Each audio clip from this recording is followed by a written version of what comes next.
The next speaker is Ralph Poynter, who's the coordinator of the Lynne Stewart organization and Lynne Stewart's husband. Lynne Stewart's a frame-up victim on charges of conspiracy to aid and abet terrorism, as Joe outlined. And Ralph has been an activist and a militant for 40, 50 years now? Okay. You got it right. All right. Thank you. Ralph, let him have it. Thank you. And I do wish Lynn could be here tonight for many reasons, personal and political. And as I told Jeff, he is much more liberal than Lynn because he said, take 10 minutes, and Lynn said, take 7 earlier on. And she had also mentioned that there's a problem. Tell Jeff that you got to have a woman on this panel.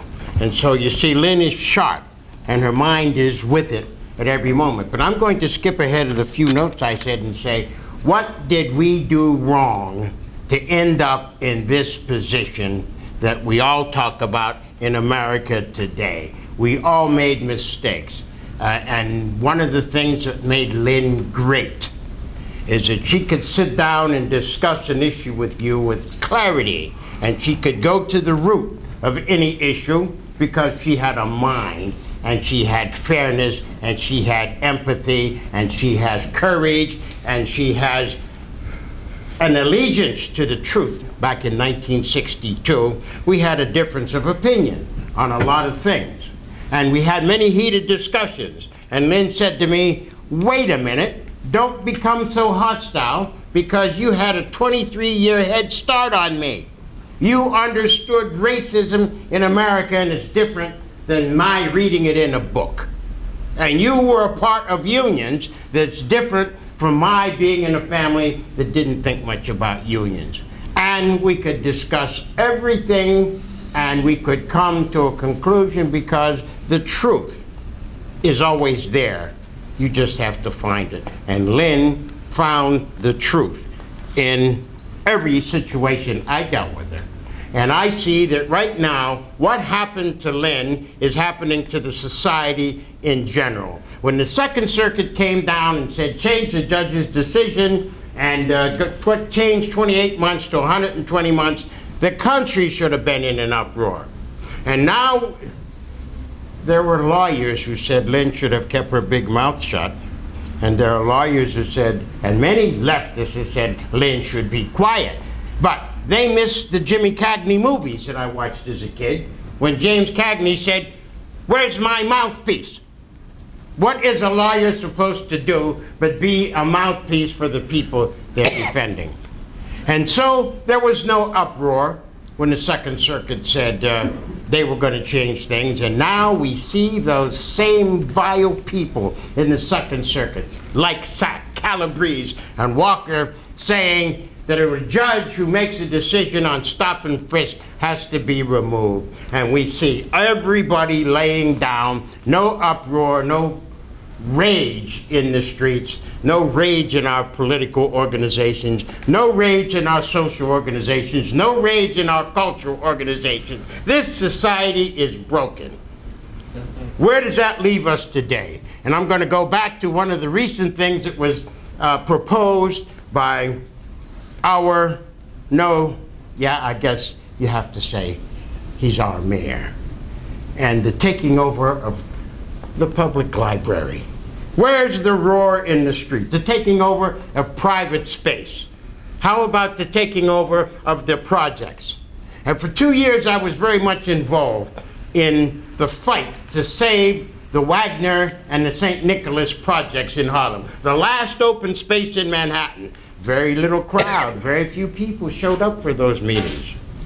And what do we have today? We have a broken leftist movement, because one of the things that people said to me, well, Ralph, we like you, but when you come into a movement, you're going to bring those white folk with you, and those white union members. And they say, Lynne Stewart is all right, but don't bring those other folks. And we lost. What's that tell you about the left movement? We didn't deal with the truth that America has always been a lie. The propaganda machine that is America is what props up America. And anybody who attacks that propaganda machine becomes the enemy. Witness Snowden, you know, Assange, Lynne Stewart, and anybody else who tells the truth about what America always was. Now, I remember 36 years ago, when Lynne started her legal practice, many lawyers said, "Lynne, how can you, a political activist, defend those drug dealers, those Latino and black drug dealers who are destroying the community that you have been fighting for?" And Lynne looked them right in the eye and said, "My dear friends, America is a criminal enterprise. When does bad money become good? When do we give back the land to the Indians? When do we pay black people reparations for slavery? When do we stop allowing criminal enterprise to turn to good money? And when we do that, then I stop representing these young men." But remember two things. First, when somebody gets me, as in Lynne's words, where you get first-class legal defense, and you also get first-class political education. Because I educate the guys who are there doing the wrong thing because that's the only thing is there for them to do. And I made that clear to her in our early years because I grew up in Western Pennsylvania, steel town, coal town. I can tell people I've been 5 miles underground as a kid. I wasn't whistling Dixie, I was digging coal, and the unions were not nice. It's a big lie about what happened with the unions in America. And because we have never exposed the lies and the injustices, the ones that kept us comfortable, we are in this position today. And how do we overcome this problem we have? We have to support all of the truth tellers. We have to accept reality as it is for ourselves. And as George Carlin said, we have to overcome what people have taken as trinkets and beads, our stuff, through imperialism, and be willing to give it back. And one of the things, the fine words that Lynne said early on was, well, I think we're looking at a situation where there are going to have to be some people involved to give up privileges, to give up rights while other people are fighting to get them. Here we are, 30 years, 35 years later, in that position where people have to recognize they're going to have to fight to give up rights alongside of people fighting to get rights. And that, it is not only the people here in New York, it's not only the immigrants we're talking about, it is not only the people who are jobless, it's the people of the world. We're going to have to fight alongside the people of the world for them to have rights and to give up many of our own. The stuff and the things we like to have. And I'll conclude with one of the discussions Lynne and I often had when we would say, what would happen in America if people knew it wasn't democracy or capitalism that kept things going the way they are, it's imperialism. What would the American public do? Well, here we are. And I think the reality answers the question. The American public so far has accepted imperialism. Just give us our stuff. And witness the unions in America. Well, for the past, we can't look to them for help because for the past 6 years, they've been running behind Obama, supporting Obama for what? For things, for a promise of a little bit, for a promise of maybe keeping what we have. And so truth has become the casualty. We must accept truth from everyone, from every position, and support the truth, the reality of our lives, or we're going to go nowhere except down the drain as the Roman Empire did. And as people say, well, it took 100 years for it to fall. No, no, no. It took 100 years for it to fall when there was no propaganda machine, when there was no revolution in information. Today we're living in the information revolution, and everything that happened before is going to happen 100 or 1,000 times faster because we know what's happening. But if we don't adhere to the truth of the fiction of America that it has always been, if we don't adhere to the truth of the fiction of capitalism that has always been imperialism, we're all going to go down the tubes. There are many things that you could ask about Lynne, and I will conclude with Lynne. The reason why Lynne had to go to jail, the government's reason why Lynne had to go to jail, was in her cross-examination of an informant, Imad Salem, in the Landmarks case. It went like this. Mr. Salem, this is Lynne Stewart speaking, did the FBI know you were taping them? Imad Salem, no. Lynne Stewart, what did you tell them? Imad Salem, I told them the materials that the gentleman in World Trade Center 1 had were going to explode. Lynne Stewart, what did they say to you?